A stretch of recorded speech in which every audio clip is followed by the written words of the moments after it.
O'rtoqlar, xabarlaring bor. Akam gift konkurs boshlaganlar. Aka, g'oliblarni qanaqa qilib aniqlaymiz, qaysi kuni aniqlaymiz? Ko'p kommentariya kelibdi. Men o'qidim aka. Qaysi kuni aniqlamoqchimiz? Xo'p, xudo xolasa 6-may kuni aniqlaymiz. Soatini istoriyalarda inshaalloh yaqin qolganda aytamiz.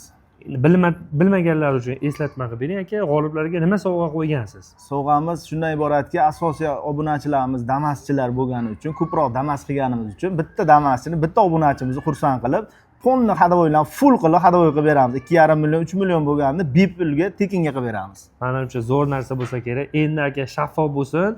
Undan oldingi video odamlarga eslatma deb hisoblaymiz. Mana shu video orqali, mana shu videoni kommentariyasida g'oliblarni aniqlaymiz. 6-kuni premyer efirda kechki soat 8 da premyer efir qilishadi aka. Obuna bo'lib qo'yinglar, istoriyalarda aktiv bo'lib turinglar. Mana shu videoni kommentariyasiga Damas so'zini yozib qoldirasizlar. O'rtoqlaringizga jo'natasiz. Qancha ko'p kommentariya yozsangiz, yuzish imkoniyatingiz shuncha ko'p bo'ladi. Qani bosamiz.